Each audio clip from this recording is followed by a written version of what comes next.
নমস্কাৰ বন্ধুসকল, আজি মই আপোনালোকক জনাব গৈ আছোঁ যে চৰকাৰী মাটিৰ নামজাৰি কৰোঁতে কি প্ৰচেছত যাব লাগিব, কি ডকুমেণ্ট লাগিব, প্ৰমাণপত্ৰ কি লাগিব, গোটেইখিনি সবিশেষ মই আপোনালোকক জনাই যাম।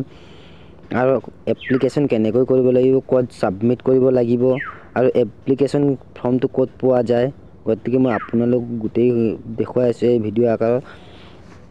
বন্ধুসকল, মই আপোনালোকক জনাব বিচাৰিছোঁ application for the settlement land of generate Guwahati partition of the application particulars of the application বুলি ইয়াত লিখা আছে। আপোনালোকে ইয়াত লিখিব লাগিব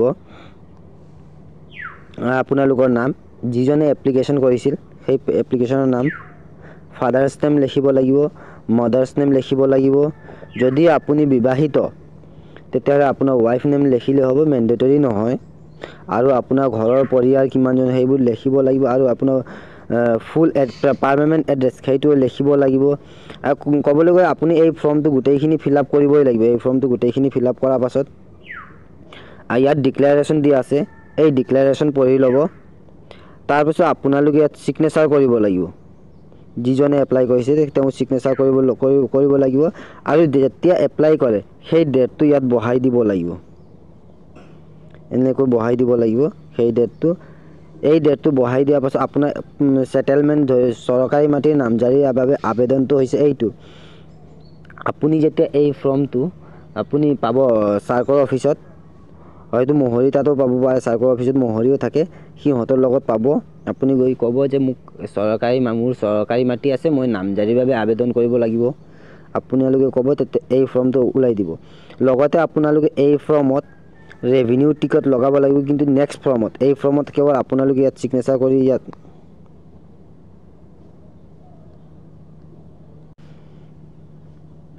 ইয়াত ছিগনেচাৰ কৰি দিলে হ'ব। আপোনালোকৰ নেক্সট ফৰ্মত লগাব, নেক্সট ফৰ্মটো হৈছে এফিডেভিট। গতিকে বলক বন্ধুসকল নেক্সট ফৰ্মলৈ যাম। এইটো ফৰ্ম নহয়, এইটো নেক্সট ফৰ্ম নহয়, এইটো নেক্সট এফিডেভিট। এইটো নটাৰী কৰি আনিব লাগিব। আপোনালোকে ইয়াত উল্লেখ কৰিব আপোনালোকৰ নাম। আপোনালোকে যিকোনো এজন এডভকেটত দি দিব আপোনাৰ নাম, ইয়াত উল্লেখ কৰিব আপোনাৰ দেউতাৰ নাম, চন, ৱাইফ, আপুনি মেল ফিমেল যি হয়, আপোনাৰ মা হয়নে দেউতা হয় অথবা হাজবেণ্ড হয়, কি হয়, আপোনালোকৰ ইয়াত উল্লেখ কৰিব তেওঁৰ নাম আৰু ফাদাৰ্ছ নেম অথবা চনছ যি হয়, আৰু আপোনালোক এজ ইয়াত লিখিব। আৰু আপোনালোকে ক'ত থাকে, ভিলেজ, টাউন, গাঁৱৰ নাম ইয়াত, পোষ্ট অফিচ ইয়াত, মৌজা ইয়াত, এনেকৈ এডভকেটে এইটো সম্পূৰ্ণ ফিল আপ কৰিব। আৰু এডভকেটে ছিগনেচাৰ কৰিব এইখিনিত। যিজন এডভকেটে আইডেণ্টিফাই কৰিছে তেওঁ ছিগনেচাৰ কৰিব, সেই এডভকেটে। এইটো হৈছে মোৰ before the notary Kamrup metro' Guwahati. এইটো কামৰূপ মেট্ৰ'ৰ এফিডেভিট হয়। হয়তো আপোনালোকৰ নিজৰ ডিষ্ট্ৰিক্টত থাকে, যদি বঙাইগাঁও হয় বঙাইগাঁও থাকে, আৰু তেনেকুৱা নিজৰ ডিষ্ট্ৰিক্টত থাকে, নিজৰ ডিষ্ট্ৰিক্টতে এফিডেভিট ওলাই ল'ব পাৰি।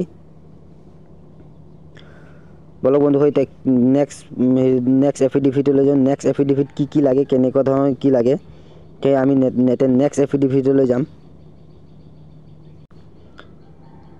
চাই লওক বন্ধু, এতিয়া মেইনলি কথা আহি পৰিছে ইয়াত মডেল এফিডেভিট।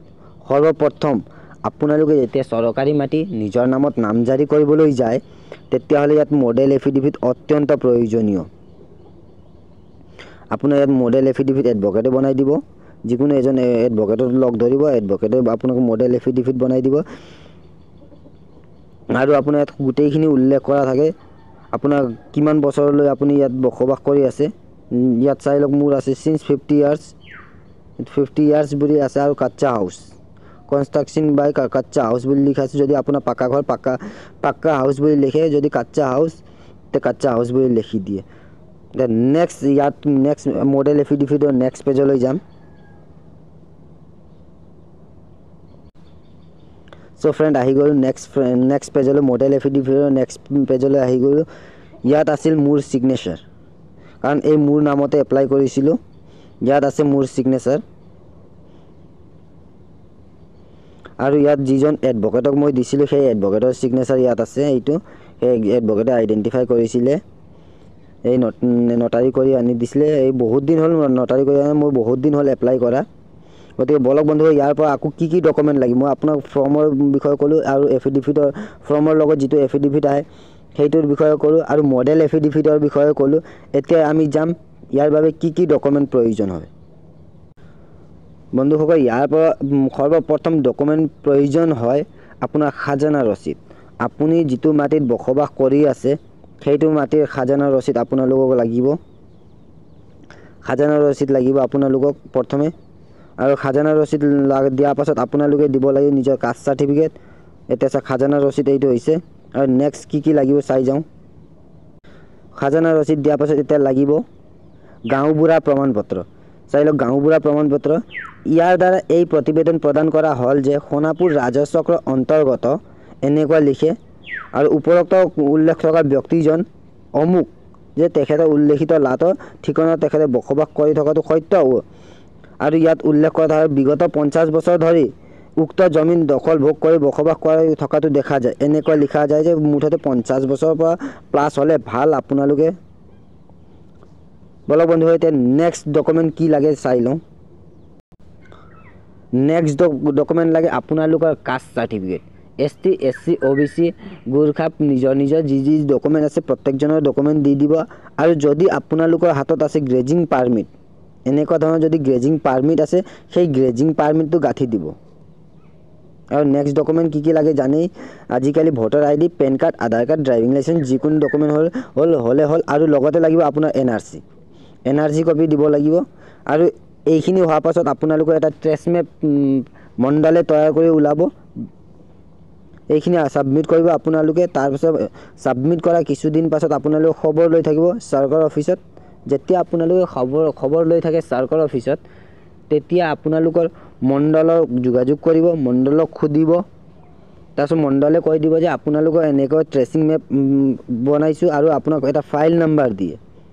সেই ফাইল নাম্বাৰটো আপুনি ভালদৰে ৰাখিব বিগত কিছুদিন ধৰি, আৰু আপুনি যাই চেক কৰিব পাৰে সেই ফাইল নাম্বাৰত কিবা হৈছে নে হোৱা নাই। আপোনালোকে ক'ত DC অফিচলৈ গৈ আপোনালোকে চেক কৰিব পাৰে।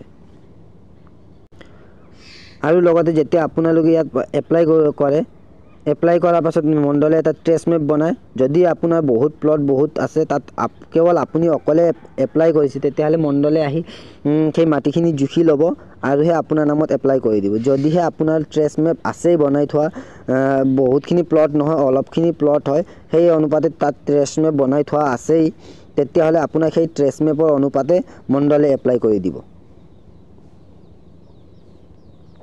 সো বন্ধুসকল, যদি আপোনালোকৰ ভিডিঅ'টো ভাল লাগিল লাইক কৰিব, শ্বেয়াৰ কৰিব আৰু কমেণ্ট কৰিবলৈ নাপাহৰিব, আৰু চেনেলটো ছাবস্ক্ৰাইব কৰি দিব।